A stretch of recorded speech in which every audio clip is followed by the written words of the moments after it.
Views and opinions expressed by hosts and guests on Patriots with Grit do not necessarily reflect those of Patriots with Grit LLC, its founders, and owners. Get ready for truth bombs and guidance from conservative leaders and entrepreneurs from God-fearing, freedom-loving, truth-telling, patriotic Americans. Welcome to Patriots with Grit. Now let's jump into today's episode with your host, Darren Ross.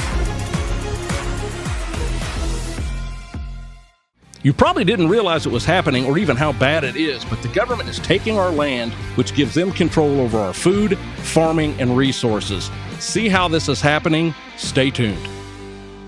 If you don't know by now, major cell phone carriers are monitoring your conversations and your text. They're even terminating service if they don't like what you say. Americans have had enough supporting these companies that hate our values. Are you tired of compromise? It's time to switch to Patriot Mobile, America's only Christian conservative wireless provider. Patriot Mobile offers dependable nationwide coverage, giving you access to all three major networks, which means you get the same coverage you've been accustomed to without funding the left or the leftist agenda. When you switch to Patriot Mobile, you support the First Amendment, the Second Amendment, the sanctity of life, and our military, veterans, and first responder heroes. One of the best parts about using Patriot Mobile is they have 100% of their customer service team based right here in the USA, which makes switching absolutely a breeze. You can keep your number, you can keep your phone, or you can even upgrade. Plus, their team will help you find the best plan for your needs. Just go to patriotmobile.com/grit or call 972-PATRIOT. Also, you get free activation when you use the offer code of GRIT. Join us and make the switch today. So welcome to the show, Margaret Byfield. I'm excited to have you on. We have been waiting on this because we were told that there is a big land grab going on. And, you know, as just citizens, we hear stuff going around, but we never know the severity of it. So fill us in on what is going on. Yeah, well, the Biden administration, of course, brought our country a lot of problems. One of which was 6 days into his administration, he initiated something called 30 by 30. And the purpose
particularly the federal land management agencies and all the conservation programs nationwide, everything from conservation reserve program to, things that used to be thought of as a good thing and now are being thought of as a bad thing for good reasons, because of all the control that comes with that.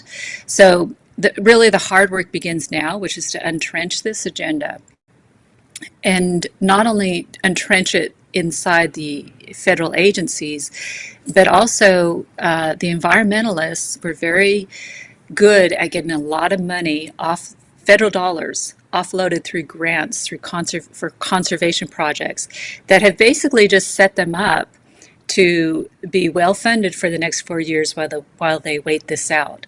And so we're going to see their attentions turn to the states, and they'll try to get these agendas in at the state level. And then we're going to see them use those funds to sue the Trump administration to try to stop their efforts to get rid of 30 by 30. So we can celebrate that we've had a great victory this year already with the rescission of 30 by 30, but the hard work now really begins. So, originally, before, let's just pretend we're in the Biden era still. That was set up. And, I start connecting the dots with Agenda 2030, the control of our land from a food source, natural resources. And The way I understand it, he would protect an area of land, going to protect this area, this natural resources, or throw in a protected species, and then we find out that there's a resource or something in the soil that they want to capitalize on. Is that somewhat accurate? Yeah, you can trace particularly the big mineral withdrawals that he did. It was all about protecting the minerals, that natural resource. It was not about protecting the species or conserving the land. And my dad said this years and years ago. Our family was involved in the first federal lands grazing takings case ever filed in the United States, and we were in a battle with the federal land management agencies for 13 years on the ground before we filed our case, and the case took 27 years. So we learned a lot in that process. But one of the things that Dad said, which is so true, is that the environmental movement is not about whether we're going to use the resources. It's about who is going to use the resources. So you nailed it. I mean, the purpose of 30 by 30 was never conservation. It was a way to remove the private landowners' control, or in the federal land states, those multiple use rights holders, the people who own the water and the mineral rights and the grazing rights on the federal lands. It was a way to get them removed off so that the ownership of that land, particularly on the private property, could be transferred to somebody else. And that's really what the 30 by 30 agenda is about. It's not about whether we're going to use the resources, it's about who is going to use the resources. And didn't he have like an angle in there about climate change? Some of this land's being protected, to control climate change.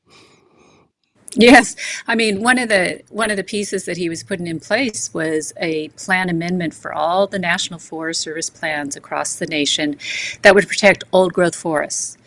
And what they were attempting to do was determine which forests were going to be the old growth forests when X, Y, and Z happens with climate change.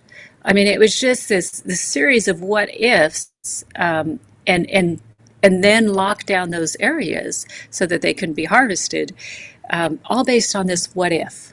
And that's what people really need to understand about the climate crisis agenda. It's not based on science. I know they like to say it's based on science. It is not. It is based on projections into the future. Everything with the climate crisis agenda is based on them putting certain facts and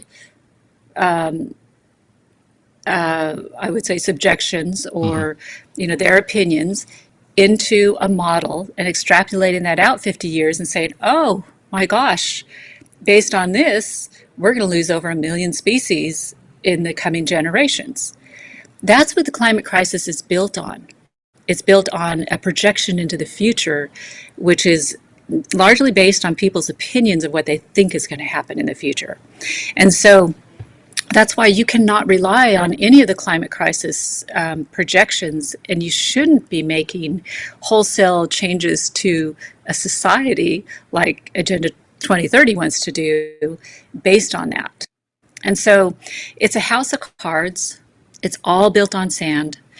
And they really thought they had the momentum to get this in place during the Biden administration. And yes, they did a lot of damage, but I think we're now in a position where the more people that we get to understand what they did can help us dig it out now. Now that we have obviously a conservative administration. So how far did he get with this? I mean, how much damage did he do? Kind of give me an example. Yeah, it's hard to know the figures. At the end of the first year, it went from 12% of the land protected to 13% of the land protected. There's one figure in there though that really is not tracked that we can't really see, and that's how many conservation easements have been placed on the private lands. Now, conservation easements, they are something that the environmentalists sell to landowners and say, hey, if you put a conservation easement on your land, it'll never be developed. You'll be able to pass it down to your kids. They won't have to worry about this land ever being developed. It'll always be protected, and in agriculture, whatever you're doing today, you can continue to do. And so they sell the landowner this dream. But what happens when a landowner signs a conservation easement with the land trust or the government is it creates a conservation purpose, and the land trust determines and controls the execution of that conservation purpose. So all the uses of the land are frozen at the time that the contract is signed. And when you read a conservation easement, you will see that there's all these restrictions on the landowners. The only people that are restricted in a conservation easement are the landowners themselves. They are told, you can never build more than X number of homes on this piece of land forever. These contracts are signed in perpetuity. So the landowner today has to decide, okay, maybe my kids might come back and want to build a house. They have to write that in that contract today. Well, what happens in 2 generations when more kids want to come back and build a house, right? You can't do it. So all the restrictions are on the landowner in a conservation easement. The control of that property and the development right, which is usually the most valuable part of that property, is now owned by the land trust or the government. And so, people get into these contracts and they say, well, this will mean that our land will never be condemned, it'll never be developed. Well, that's not true. Any piece of property in America can be condemned. The conservation easement doesn't protect that. They say, well, we can always continue to stay in farming and ranching. Well, you can at the activity level you're doing today, but what happens when technology changes and things become more efficient? You can't deploy those on your land. So now, if these were signed back in settlement days, like in the early 1900s, then we would still have parcels that could only use horse and buggy to plow the land. That's essentially what it means. So these conservation easements have been sold to landowners as a way to protect the land, but what the landowners do when they sell that contract to the land trust is they actually sell the control of that property. And that means the land is no longer private property.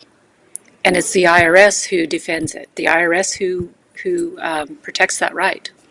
So we have... Clarify something for me, because I'm having a little bit of trouble. So it's different than me just going out in the county here and buying a piece of land, because federal-owned land can be, sold, or leased to somebody to build houses on? How does that... I'm not following that. No, not the federal-owned land. So with conservation easements are put on a private land, but the easement itself can be owned either by a land trust or the government. So federal, state, or local can own that easement. So whoever owns the conservation easement now actually has primary control of that land.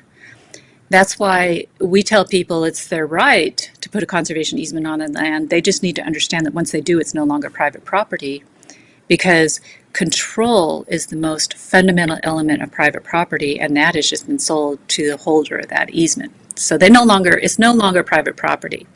So getting back to what we were talking about, your question, how far did they go in this agenda?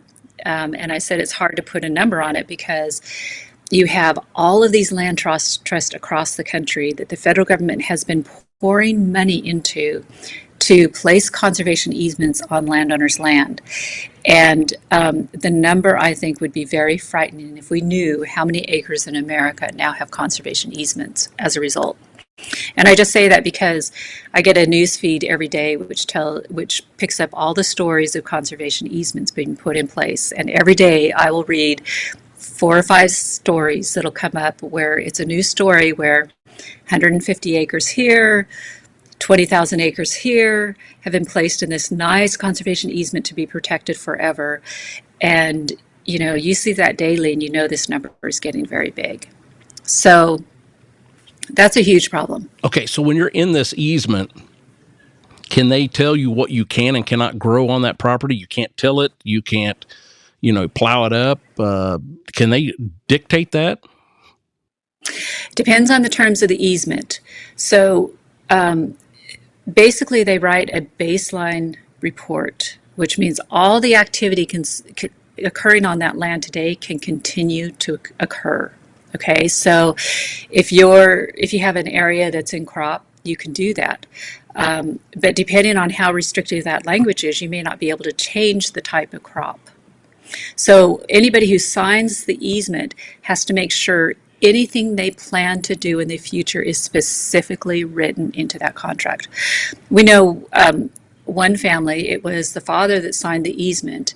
Now it's the children running the property, and they simply wanted to change the breed of goats, which were the kids' show goats, right? They weren't even, it wasn't their main business, but they wanted to change the breed of goats. The Nature Conservancy came out and said, oh, you can't do that. That violates the terms of your conservation easement. You've got to keep the same type of goats. So it depends. It can be really restrictive. But the problem is, how is any landowner going to be able to write into the future exactly what they want to do 20 years from now? I mean, most landowners will tell you that they can put together a plan for their property, how they want to manage it, where they want to see it grow, that they can do a 5-year plan. It'll never come about that way because nature always changes. And so it's a good roadmap, but they know that they need to be flexible because that's going to change significantly before they get to the end of the 5 years. So to think that you're going to write that kind of plan that's going to last forever and keep that landowner in business is very naive.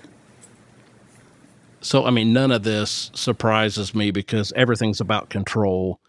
And I was really intrigued. I saw where you were telling a story about your dad, your property, and a fence and the staple. Oh, you heard that story. On that? Well, so that goes back to our time on the ranch. So our ranch was in Nevada. Nevada is 87% government owned. So, but 83% is federally owned.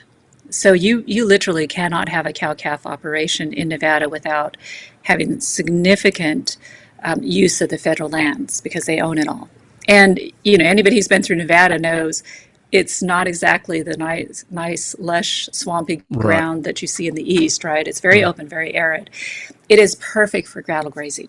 I mean, it's a great place to raise a cow because a cow can, you know, travel a long distance without having to have water, and it's open and you just don't have disease. I mean, it's perfect. The forage is great for a cow. But in our place, so our ranch was a typical Nevada ranch, typical size, and it covered 1,100 square miles. So 80 miles from end to end. But out of that, only 7,000 acres of that were private deeded land. Then we owned the water and had the grazing rights on the lands surrounding those 7,000 acres that our predecessors were first in right and, of course, owned that right. So, but in that process, you have the Forest Service and the BLM issue you a grazing permit, and which is a recognition of your right. You wouldn't get it if you didn't have that right. So they give you a grazing permit, and it has terms and conditions that you have to meet. And so if they find you have violated one of those, then typically they give you 10 days to cure it, or else they will penalize you, like cancel your grazing permit or reduce the number that you can be on it. So getting back to the story, in our very first year on the ranch, our very first grazing season, it was a 105-day grazing season with the Forest Service. We received 40 certified letters claiming we were violating the terms of and conditions of our grazing permit, and 70 visits from the Forest Service. And it was all designed to drive us out of business because they had filed an application over all of our water rights. If we went away, they would assume those water rights without having to pay for them. Okay? Well, let me ask you, so were you violating the contract, or were they just developing things? So that gets back to the staple, right? So one of these issues in those 40 certified letters, just one of those violations, they said we were not maintaining our drift fences on the top of Table Mountain. So our ranch house sits at 7,000 foot elevation. Table Mountain's about 12,000 foot elevation. It is a day to ride up, a day to ride about 25 miles of fence to find the problem, and a day to come back down. And because it's wilderness, you know, you can't cut a tree down up there you have to pack everything in, and you can't use anything that is not mechanical. Everything has to be mechanical. So Dad sent, one of our employees up with a pack horse full of all the fencing equipment to figure out what's the big problem, right? So after 3 days, he comes back down and he throws a yellow plastic flag on the dining room table. And Dad said, well, so what was the problem? What was the violation? He said, well, out of 25 miles of fence, there was one staple missing. One staple in a fence. That was our violation. Were these compliance people? Were they walking that fence? Were they checking it all out, or did they just make this up? Well, they had the blue flag. They had marked it. So they'd been up there. So they went up there, and they marked it. But my question always was, how did that one staple get out? I mean, really, point. If they went to that much trouble and they walked a fence and they didn't find any problems, how did that one staple get out? Right? Yes. So anyway, it raises a lot of questions. But at the end of the day, that doesn't even make common sense to harass a landowner over one staple that's not going to make or break the security of that fence. Right? On the top of a very remote mountain in the middle of central Nevada that few people even know about. There's cows, there's elk, there's Forest Service people, and there's ranchers up there. And in hunting season, there's hunters. But I mean, this is a really remote area. So, it was harassment. And it's the power of the federal government. They know that they have the bureaucracy, that they can run people like my family out of business. And we literally have no way to fight back and expose that. One thing that I think surprises people about our story is that all of that stuff happened primarily during the Reagan and Bush years, when we had really good people in Department of Interior and Department of Agriculture overseeing these agencies. And the reason I bring that up is to remind people how difficult it is to get policies of the Trump, like what we're seeing the Trump administration do right now, which is phenomenal, which we love, to see these policies actually trickle down to the bottom line where they get implemented and where people either are harmed or helped by the federal government. It's very difficult for those policies to reach the actual place where they're implemented, as in our case. So there is a lot to this. There was the landmark case. I don't know if it's Hague or Hagee versus United States. Tell me a little bit about that.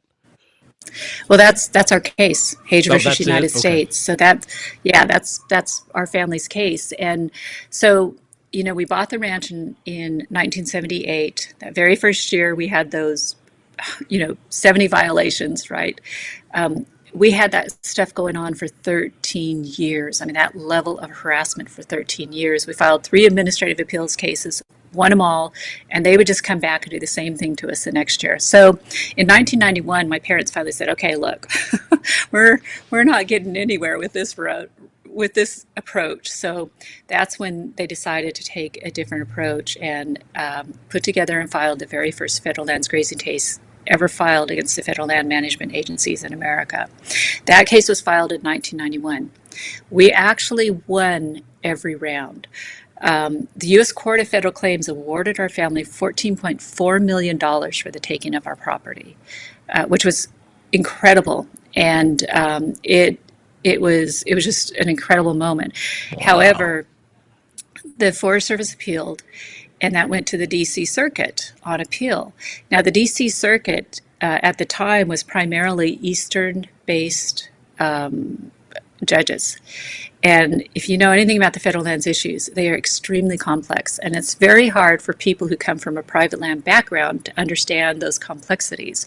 So I think a lot of what happened was, for those judges, it was easier to accept the Forest Service's arguments and just basically defer to the federal agency than to actually get into the messier side of who owned what in the West, which was the question we were trying to get to actually resolve the problem. So at the end of the day, they punted, and they rejected our case overturned our case based on two technicalities, saying we didn't have standing or ripeness, after being in court for 27 years. But, yeah, right. It would be rotted by then. Yeah. So we were never compensated. Obviously, we lost the Takens case, which would have been an incredible precedent that would have helped Westerners immensely if that could have stood. So we lost the case. We were never compensated, and ultimately we ended up losing the ranch. The real miracle to me is hope in a glass. When you create nitric oxide, you are igniting the spark of life in the cell. It is the miracle molecule. That's why we called this cardio miracle, because of nitric oxide and what it can do for the whole body. So is this primarily a problem out west, or is it in other places around the country that are kind of targets for taking that land?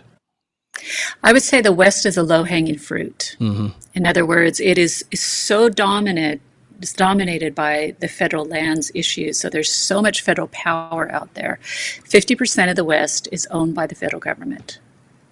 So, so they're low-hanging fruit. It's easy to isolate. It's easy to persecute because there's not enough people out there who could really stand up and fight this. But what 30 by 30 was doing was trying to make the rest of the nation look like the West, where that kind of power could also be wielded over the private landowners in the East.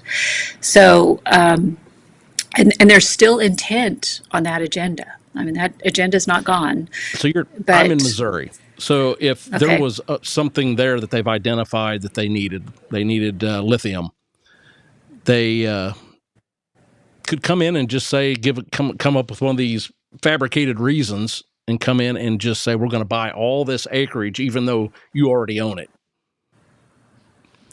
Well, I'm actual not sure condemnation. How that works. Yeah, actual condemnation is actually harder to do than just regulating you out of business. Oh. So the path that would be easier in that case was say, hey, we think there's an endangered species on your property. Of course.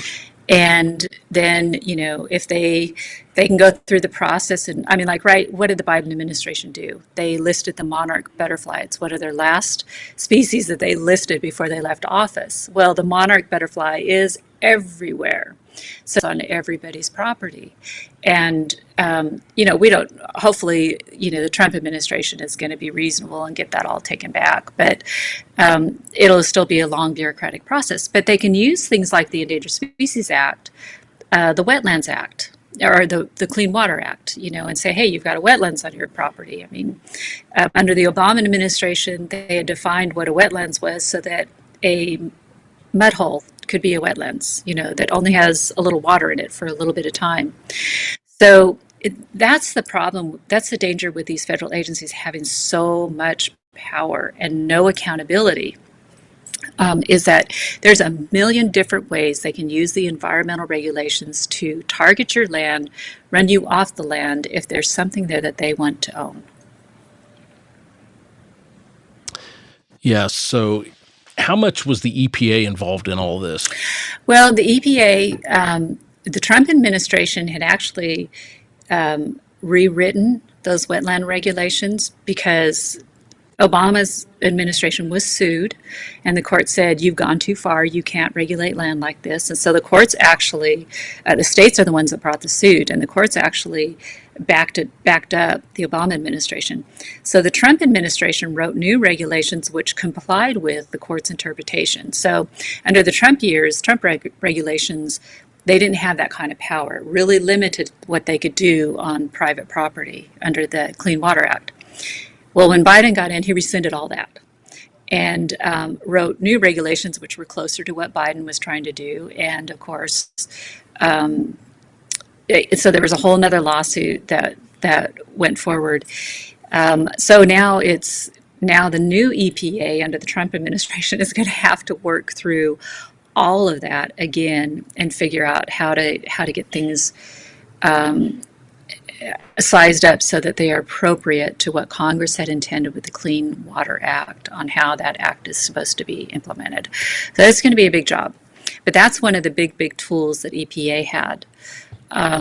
However, There's another place where it did not get as much notice as I think it should have gotten, and that's that the Biden EPA set out some affluent rules that applied to meat processing plants, where there's certain things that could not go into the water, and they changed definitions, they changed levels of things that could go in the water, and the end of the day, what it meant is that meat processors were going to have to invest in water filtration systems that were one estimate I heard was going to be about $500,000 to put in, and then another $100,000 to maintain every year. Well, essentially what that does is it gets rid of all your small meat processors. They can't afford that.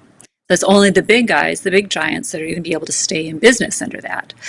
And so the local foods movement, people who like to go down to the farmer's market and buy their beef, or like myself, I buy directly from the rancher and stock it in my freezer. I'll buy a portion of a cow.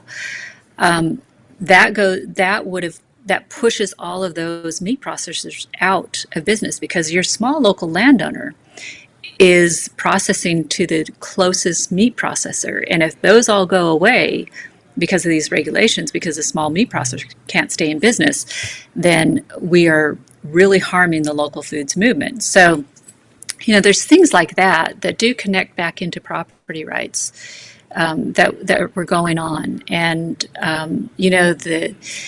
if they can take the land and control the land, they control our food supply. So it is. Exactly. Yeah. And it's like you take the land and you get all of the residual things that come with it. You can control the food, you can get the resources, you can control the people. Yep.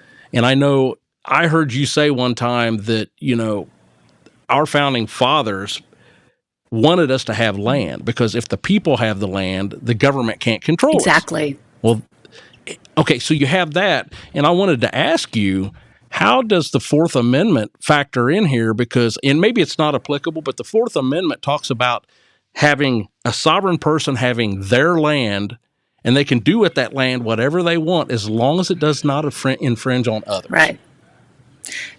But we don't have that freedom. It absolutely does apply, and you're exactly right. What the founders were trying to do was create a country that did not look like the European nations. Right? That's what they were leaving. The fundamental thing that secured that was that the people would own the property. The people would own the land and the natural resources. So the idea was that if the people were truly going to control their government, we the people were going to control the government, then the government had to come to the people for their funding and their power. And if the government owns the natural resources, they can self-fund, and they can wield a lot of power against the American people. So, the first, like the Louisiana Purchase. The Louisiana Purchase made by Jefferson, every acre of that was disposed of to the citizens. So you could go out and stake anywhere from 120 to 640 acres. Missouri, I think, was founded that way. And so, the idea was every piece of land in America would be owned by the people. If the people owned the land, the people could control their government. So now, and that was a philosophy that worked until we got to the 13 Western states, and the environmental movement was getting headway, and the progressive movement was getting headway, and so they were successful in lobbying Congress to start withholding the land and retaining ownership of the land as the Western states came into statehood. So that's why 50% of the West. Is basically federalized, because that's when the philosophy changed in America. But we're at a dangerous tipping point, because as much as I love so many of the things that Trump is doing, when he talks about buying Greenland, the first thing that goes through my head is who's going to own that, the federal government or the people? Because it matters. I never thought about the that. Answer to that the answer to that question matters. So one of the things that I think would be very, very helpful that Congress could do right now, and this is something that your listeners could certainly weigh in on. Representative Harriet Hagman has filed a bill, the no net gain of federal lands in America. which means the federal government can't acquire any more lands until it disposes of other lands. That is the key bill that would keep us in a position. Let's say we do acquire Greenland. Well, then there has to be a sell-off of other lands so that the people maintain the power over the government. And I'll just sum it up this way. Right now, I think conservatives are just elated with what Trump is doing, and I am one of them. I mean, every day, I wake up and I want to cheer some more because he is. I don't know. Completely... As we say here a lot, we're kind of tired of the winning. Oh, no, we're not tired of that. No, we're not tired. But I think, what we're doing is we're taking care of the short-term things that have to be taken care of right now. Secure the border, get rid of DEI, get education back into the hands of the people instead of the federal government. I mean, there's so many things that he's doing right now that are absolutely essential. Get control of the spending, my gosh. It's incredible what he's doing. But those are short-term fixes, unless at the same time we secure to the people the power to maintain control over the federal government. And so that's where, when we start talking about acquiring other lands in other countries, I'm sitting there thinking, okay, but are we looking long-term? Are we building a federal government, or are we securing the nation that our founders created and gave us? Well, it's a big question. Yeah, so we've established that it's beyond constitutional. And the other thing that I think people need to consider, I'm not a lawyer, but I've kind of learned in the last 4 years, all of these rulemaking is not a law. It is like OSHA. They make a rule, and then they come out and fine you, but it's not law. And a lot of times, it's not a constitutional rule. So that's the way I understand it. Yeah, so the law is what Congress passes. The regulations are what the agencies write to implement that law. And unfortunately, Congress has delegated that authority to the agencies. But it is important to understand that when you're talking about the statute and the regulations, they are different. What is the law is what Congress passes, right? Not what the agencies have written, and that is a distinction. It doesn't mean that the regulations don't apply, but it's a very significant distinction, and you need to understand which one of those you're fighting and how to fight them. Well, and that's the other thing is if you try to fight them, they've got the big checkbook. They're going to lawfare you until you can't go anymore. So there we have our government working against the people instead of it flipped around. Right. So, yeah, that's one of those things that has to be corrected, and I'm hoping this administration will really work on that. So. Yeah, they're cleaning some stuff out, that's for sure. They are. They're getting rid of a lot of waste. So over at your organization, American Stewards of Liberty, that's americanstewardsofliberty.us. Tell us about the organization and how you guys are attacking this. Yeah, so we are a property rights organization. We really focus on helping Americans retain the right to use their land, to grow our food, energy, minerals, all of that. So all of these property rights issues are what we focus on. We spend a lot of time focusing on what Washington, D.C. is doing and educating the members on these issues. And then we also watch what's going on in the states. So we have a weekly publication, online publication called Liberty Matters. And it's really, I think, a good tool to, we kind of recap what is happening in Congress that week, and key bills that I think are good for people to know are being filed. And just other key things. It's kind of a short synopsis of what's going on the property rights front. I highly recommend, if people are interested in these issues, to subscribe to that. That'll get you kind of plugged into this whole issue and keep you apprised of what's going on.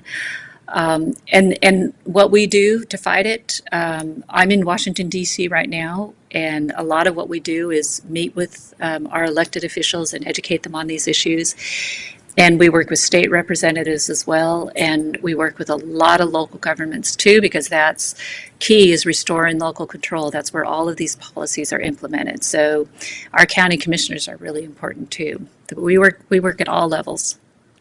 So you mentioned Harriet Hageman. We've had her on twice.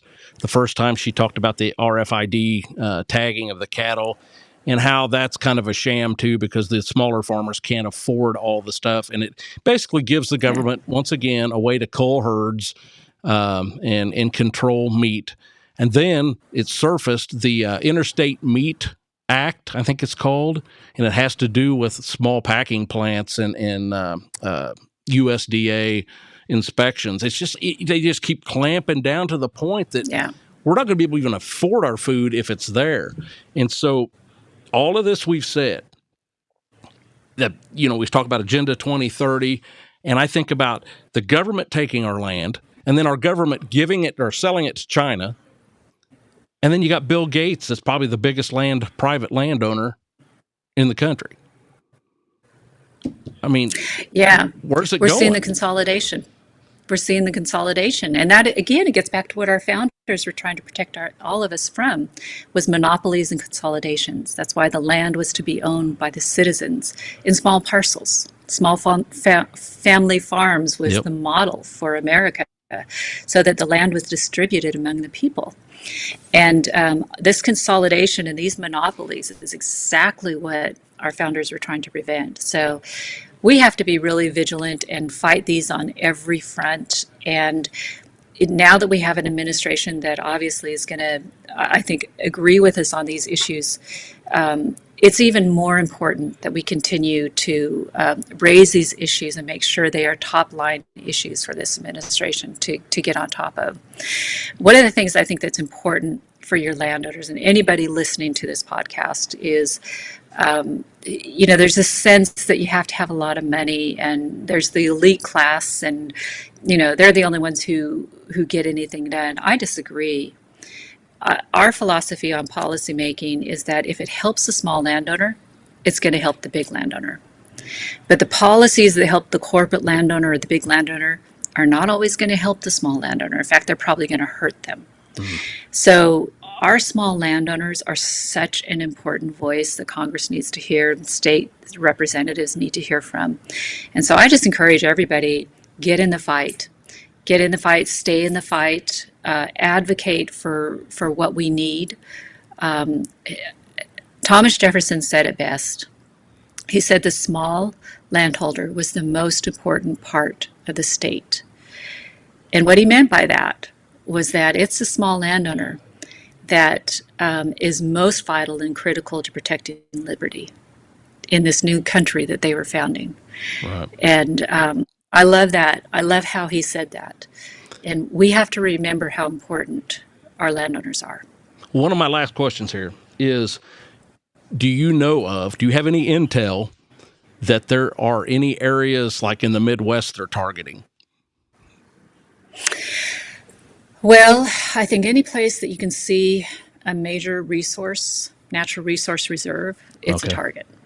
Okay. So, yeah. And I honestly don't know what that is around here. I know Kansas has a salt vein, but that's about it. I don't know if they want salt or not, but so yeah. A lot of times it's water. Well, and it could be, it could be. So, well, I truly appreciate you coming on. I know this is a problem that probably most people don't know the gravity of. And see, when you're in this like we are, you start seeing the things that are eroding our republic. And we got to stop some of this erosion. So I didn't mean that as a pun for land, by the way, but yeah. So Margaret, I really appreciate it. And, people need to get to your website, look at it. And I don't know if you've got any big events coming up that, I guess I should ask you that. Do you have anything coming up? Well, we'll be doing a summit this year, but we haven't solidified the date. Okay. So just keep a watch out on our website. All right. Well, thanks for coming on. Thank you. Appreciate it. All right. See you. Thanks for joining us on another episode of Patriots with Grit. You can find us on other platforms to include Rumble, X, Telegram, Facebook. We're back on YouTube. but let's just see how long that lasts. They say they're not censoring anymore. We'd like for you guys to go over and take a look at our Patriots with Grit Patriots Partners store on patriotswithgrit.com. Spit it out, Randy. We have a lot of products and services in there that I think that you guys will be interested in. And anytime you purchase, you help those Patriots and you help us keep our show up. So be sure to like, subscribe, and most of all, share this so we get the word out. Thanks for being here, and we'll see you on the next one. Thanks.